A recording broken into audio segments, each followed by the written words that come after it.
Halo Sobat KF, kali ini gue akan menceritakan film I Spit on Your Grave. Film ini dirilis pada tahun 1978. Film ini diangkat dari kisah nyata Loh Geng. Jadi sutradara dari film ini yaitu Meir Zaki membuat film ini bukan untuk uang, melainkan korban pemerkosaan yang dulu ia tolong. Sebelum menonton jangan lupa klik subscribe dan nyalakan notifikasinya, agar kalian tidak ketinggalan video terbaru dari kita. Tanpa basa-basi lagi, selamat datang di Kuli Film.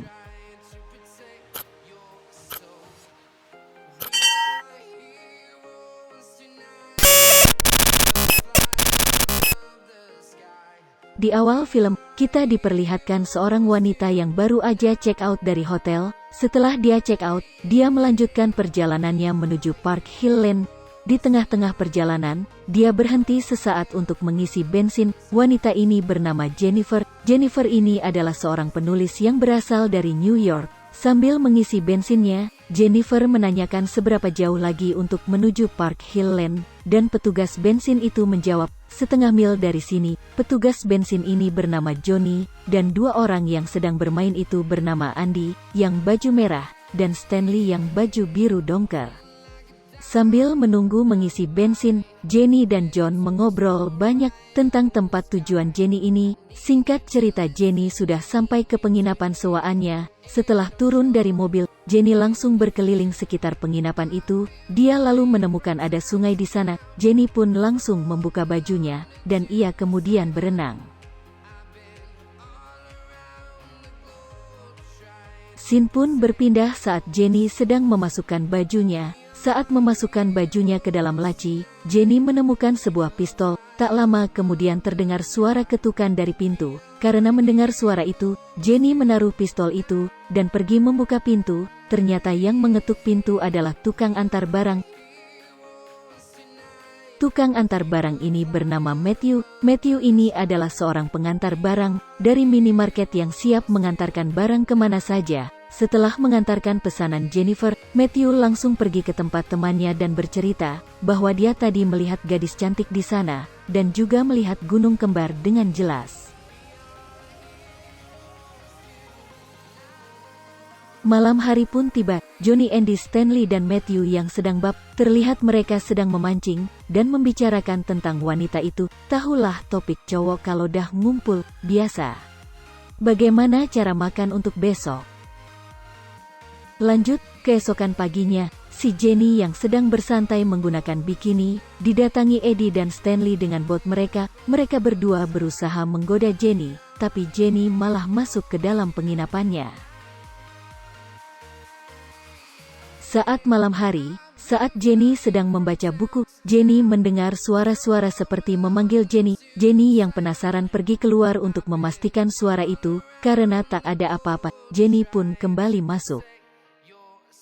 Scene pun berpindah memperlihatkan Jenny sedang bersantai di tengah-tengah sungai, menggunakan perahunya. Tak lama kemudian, datanglah Eddie dan Stanley. Mereka berdua mengganggu Jenny, dan menarik perahu Jenny sampai di suatu tempat. Kemudian Jennifer dilecehkan oleh mereka berdua. Karena Jennifer enggak bisa melawan mereka, Jennifer pun lari menuju ke hutan. Akhirnya Jennifer pun tertangkap. Andy dan Stanley tidak berdua saja, sudah ada John dan Matthew yang menunggu di sana. Tak disangka, ternyata ini adalah rencana mereka bertiga, yang ingin melihat Matthew melepas perjakannya. Matthew yang disuruh mencoba apem-apem si Jenny, malah menolaknya, dengan alasan, dia tak berani dan belum pernah melakukannya.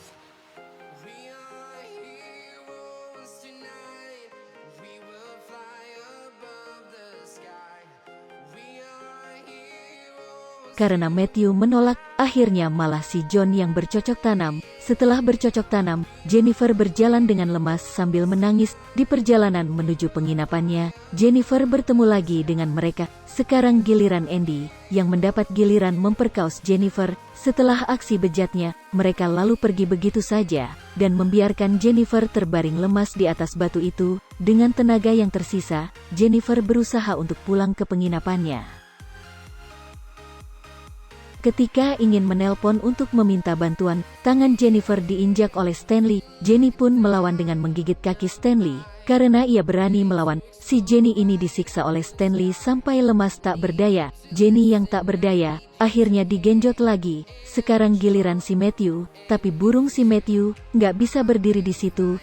Nggak sampai di situ aja. Setelah Matthew, sekarang giliran Stanley. Karena apem-apem Jennifer sudah sakit, Jennifer menawarkan untuk menggunakan tangannya aja, tapi Stanley malah memasukkan botol ke dalam apem-apem si Jenny, dan memukul Jennifer sampai ia pingsan. Pada saat ingin pulang, si Matthew yang disuruh membunuh Jennifer dengan pisau, akhirnya tidak membunuh Jennifer, karena ia adalah penakut, dan hanya mengoleskan pisau itu ke mulut Jennifer yang berisi darah. Hal ini dilakukan untuk mengelabui teman-temannya. Jennifer yang ketakutan, hanya bisa mengurung diri sambil mengobati luka-lukanya.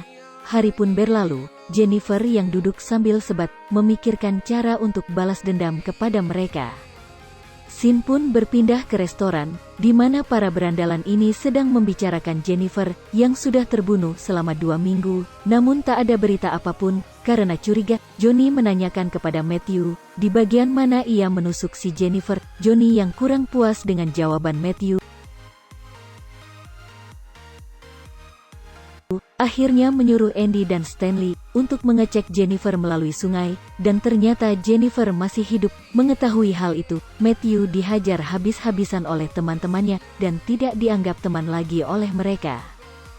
Jennifer yang sudah sembuh total, memutuskan pergi ke gereja untuk meminta permohonan maaf.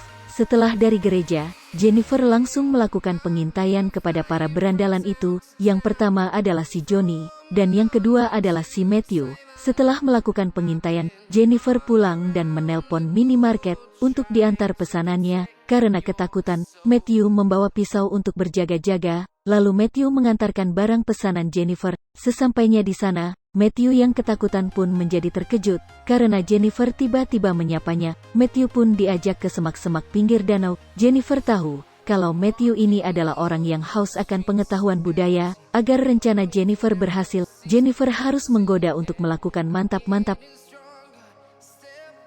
Singkat cerita, Jennifer berhasil melakukan mantap-mantap dengan Matthew. Matthew yang terbawa suasana, tak sadar kalau lehernya sudah diikatkan tali oleh Jennifer. Karena sudah berhasil mengikatkan talinya, Jennifer langsung menarik tali itu, dan membuat Matthew mati tergantung. Target selanjutnya adalah si Johnny. Jennifer dengan berani datang ke tempatnya, dan mengajak Johnny ke penginapannya untuk melakukan pergelaran budaya. Johnny yang juga agak sangean, langsung ikut dengan Jennifer. Singkat cerita, Jennifer berhasil merayu Johnny untuk berendam dengannya. Johnny yang keenakan saat dilayani oleh tangan Jennifer, tak sadar kalau tangan Jennifer yang satunya, sambil berendam, Jennifer memotong burung peliharaan milik Johnny. Setelah melakukan itu, Jennifer dengan santainya meninggalkan Johnny di kamar mandi, dan menunggu dia tewas, karena kehabisan darah. Karena udah lama nggak kelihatan, Stanley dan Andy pergi mencari Johnny ke penginapannya Jennifer. Jennifer yang sadar akan kehadiran mereka, langsung menyelam, dan menjatuhkan Stanley dari bot. Stanley yang takutan meminta tolong kepada Andy untuk membunuh Jennifer. Andy yang sedang membawa kapak, mencoba membunuh Jennifer, tapi dengan kepintaran Jennifer, kapak itu berhasil diambilnya. Setelah itu Jennifer melempar kapak ke punggung si Andy, hingga membuat Andy meninggal, dan Jennifer juga membunuh Stanley dengan menggunakan mesin bot itu. Ending yang sangat sopan. Pelajaran yang bisa diambil adalah, jangan macam-macam sama orang yang kelihatannya lemah, karena terkadang orang-orang yang seperti itu punya singa di dalam dirinya.